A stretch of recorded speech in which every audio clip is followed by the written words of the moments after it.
आज हम पढ़ेंगे कक्षा 12वीं के एक चैप्टर है फिनॉल। फिनॉल क्या होता है, फिनॉल की अभिक्रियाएं क्या है, इससे कैसे क्वेश्चंस आते हैं। तो आइए देखते हैं फिनॉल क्या है। तो फिनॉल एरोमेटिक हाइड्रोकार्बन का हाइड्रोक्सी व्युत्पन्न जिसमें OH समूह एरोमेटिक रिंग से जुड़ा होता है वो क्या कहलाता है, फिनॉल। फिर फिनॉल की अभिक्रियाएं, सबसे पहला क्या आता है, हैलोजनीकरण। हैलोजनीकरण क्या है, फिनॉल की क्रिया जब ब्रोमीन के साथ होती है तब पीले रंग का एक यौगिक 2,4,6 ट्राई ब्रोमोफिनॉल प्राप्त होता है। इसका रासायनिक समीकरण यह क्या है, फिनॉल। फिनॉल की क्रिया किससे कराएंगे, ब्रोमीन के साथ। ठीक है, ब्रोमीन के साथ। ब्रोमीन का फार्मूला क्या होता है, Br। ठीक,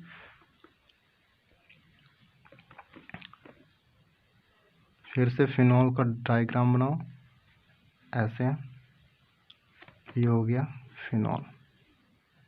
ठीक है, अब क्या करना है, इसका देखो फिनॉल में क्या होता है कि इनका ऑर्थो और पैरा पोजीशन क्रियात्मक, ज़्यादा क्रियात्मक होते हैं। ठीक है, जैसे इसको बोलते हैं ऑर्थो, ये मेटा, ये पैरा, इधर से भी ऑर्थो मेटा पैरा।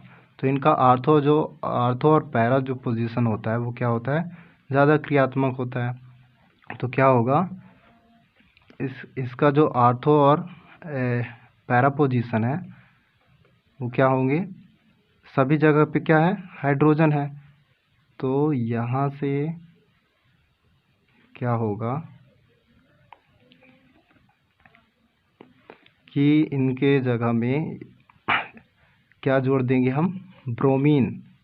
इस H जो 3 H है, तीनों ऑर्थो, दोनों ऑर्थो पे और एक पैरा पोजीशन पे, उसमें क्या जोड़ देंगे हम, ब्रोमीन।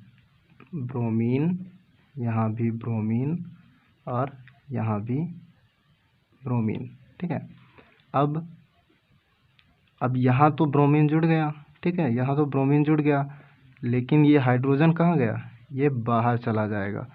ठीक है, तो किससे, ऐसे थोड़ी अकेले थोड़ी ना बाहर रहेगा, तो ये इससे मिलके ब्रोमीन के साथ क्या बना लेगा, HBr।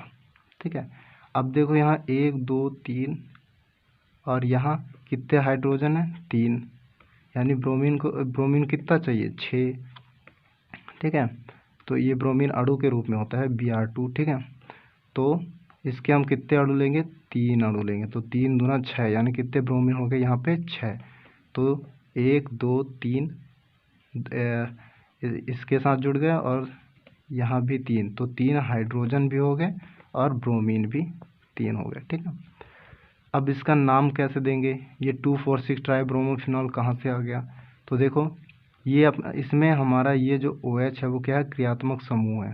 ठीक है, क्रियात्मक समूह है, तो हम नंबरिंग यहाँ से करेंगे। तो 1 2 3 4 5 6।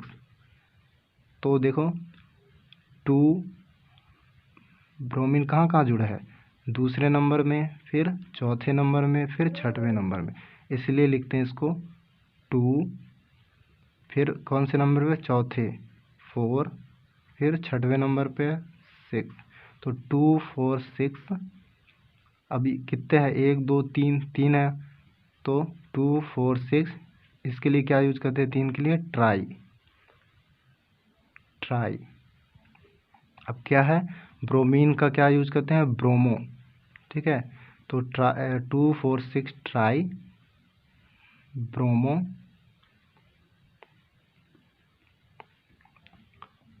2 4 6 ट्राई ब्रोमो। अब ये क्या है, फिनॉल है, तो 2 4 6 ट्राई ब्रोमो फिनॉल। ये तो समझ में आ गया क्या होता है, फिनॉल की क्रिया जब ब्रोमीन के साथ होती है, यानी फिनॉल की क्रिया जब हम ब्रोमीन के साथ कराते हैं तो हमें क्या मिलता है, 2 4 6 ट्राई ब्रोमो फिनॉल। फिर दूसरा आता है नाइट्रीकरण, या इसी को बोलते हैं क्या, पिक्रिक अम्ल या बोलते हैं 2,4,6 ट्राई नाइट्रोफिनॉल। ठीक है, तो अब ये क्या होता है नाइट्रिक अम्ल या पिक्रिक अम्ल? जब फिनॉल की क्रिया H2SO4 की उपस्थिति में नाइट्रिक अम्ल के साथ होती है। जब फिनॉल की क्रिया H2SO4 की उपस्थिति में नाइट्रिक अम्ल के साथ होती है तब 2,4,6 ट्राई नाइट्रोफिनॉल या पिक्रिक अम्ल प्राप्त होता है। इसका रासायनिक समीकरण देखो। जब फिनॉल की क्रिया, फिनॉल का डायग्राम क्या होता है, चित्र फार्मूला ये, ठीक है, ये क्या है फिनॉल। फिनॉल की क्रिया किससे कराएंगे हम?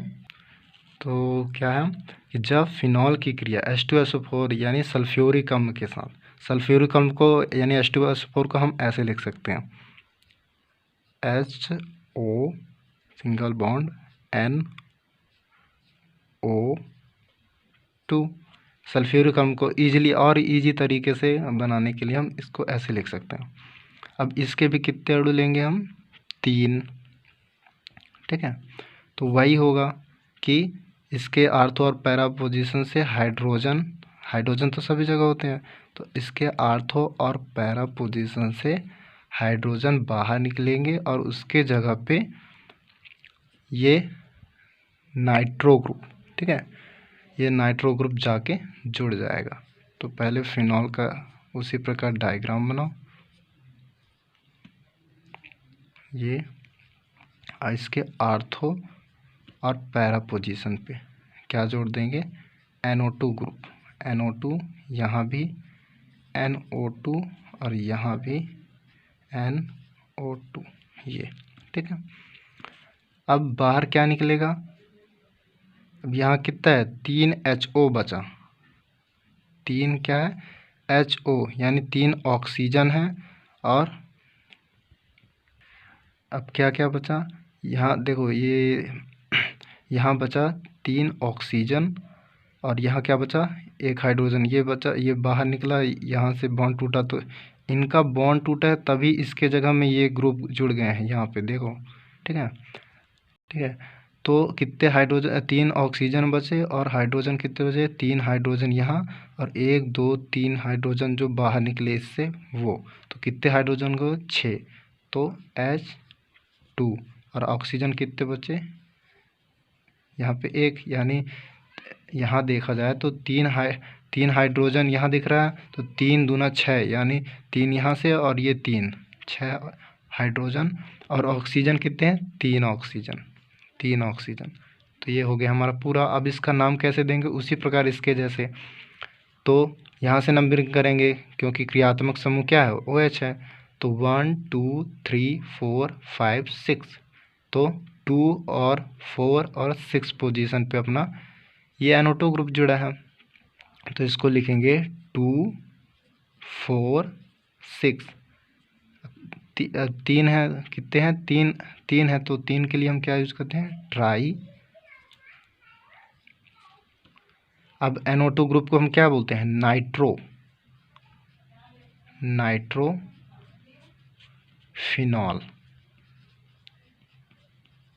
ठीक है, तो 2 4 6 ट्राई नाइट्रोफिनॉल, या इसी को हम क्या बोलते हैं? पिक्रिक अम्ल। पिक्रिक अम्ल, ठीक है, क्या बोलते हैं इसको? पिक्रिक अम्ल। और ज़्यादातर क्वेश्चन इसी के नाम से पूछते हैं, पिक्रिक अम्ल के नाम से पूछा जाता है। ठीक है, अब देखते हैं हम कि इस चैप्टर से कौन कौन से महत्वपूर्ण क्वेश्चंस आते हैं। और इस चैप्टर से केवल 4 नंबर के क्वेश्चन पूछे जाते हैं, जिसमें देखो हम देखते हैं, एक पहला क्या है? फिनॉल की निम्न अभिक्रिया समझाइए। इसमें क्या क्या है? 2 4 6 ट्राई ब्रोमोफिनॉल जो हमने अभी पढ़ा, पिक्रिक अम्ल यानी 2 4 6 ट्राई नाइट्रोफिनॉल, ये भी पढ़ चुका। इनको हम आगे पढ़ेंगे, हालांकि इसमें क्वेश्चन देख लो कौन कौन से आते हैं। सैलिसिल एल्डिहाइड, फिर 2 4 6 ट्राई सल्फोनिल फिनॉल। ठीक है, तो ऐसे तुम्हें दे दिया रहेगा, उसको केवल रासायनिक समीकरण लिखिए, ऐसा पूछेगा इसमें कि इनका केवल रासायनिक समीकरण लिखिए। ठीक है, तो हमने इन दोनों को बता दिया है। ठीक है, इनको 1 बाय 1 करके हम अगले नेक्स्ट वीडियो में बताएंगे। फिर है फिनॉल की निम्न, अब क्या समझाइए। इसमें आ गया फिनॉल से फिनेप्थलीन, ये थोड़ा बड़ा है इसलिए इसको 2 नंबर, इसको 2 नंबर, टोटल 4 नंबर का एक क्वेश्चन आएगा। ठीक है, तो फिनॉल से फिनेप्थलीन कैसे बनाते हैं वो। फिर फिनॉल से ऑर्थोक्रिसॉल एवं पैराक्रिसॉल, या इसी को बोलते हैं फ्रीडल क्राफ्ट अभिक्रिया। फिर नेक्स्ट क्वेश्चन, एथिल एल्कोहल और फिनॉल दोनों में OH समूह है, क्या कारण है कि फिनॉल अम्लीय प्रकृति का है और एल्कोहल उदासीन प्रकृति का है। ये सबसे इम्पोर्टेंट क्वेश्चन ये। ठीक है, फिर है फिनॉल और एल्कोहल में अंतर बताइए। फिनॉल और एल्कोहल में अंतर बताइए। कोई 4 लिख देना, बाकी याद तुम्हें करना है 5-6, कम से कम 5-6 याद होना चाहिए, ताकि 1-2 भूल भी गया तो दूसरा बन जाए। तो फिर नेक्स्ट इम्पॉर्टेंट क्वेश्चन, सबसे वेरी मोस्ट क्वेश्चन क्या है। फिनॉल को वायु में खुला छोड़ने पर वह गुलाबी रंग देता है, क्यों। बहुत अच्छा क्वेश्चन है, इजी भी है। ये दोनों क्वेश्चन इजी है और इम्पोर्टेंट भी है बहुत ज़्यादा। फिर नेक्स्ट क्वेश्चन है, कोल्बे अभिक्रिया या सैलिसिलिक अम्ल को समझाइए। फिर ये भी बहुत इम्पोर्टेंट क्वेश्चंस है। क्या है, डाई एथिल ईथर, या इसी को बोलते हैं एथॉक्सी एथेन, या अविरल ईथरीकरण विधि, या असतत ईथरीकरण विधि बनाने की विधि। ठीक है, ये सब एक ही है। ठीक है, इनका नाम अलग अलग है। ठीक है ना। तो इतने महत्वपूर्ण क्वेश्चंस हैं, इतना निश्चित, अगर इतना तैयार कर लिए तो इस चैप्टर से 4 नंबर कहीं नहीं गया। ठीक है, थैंक यू।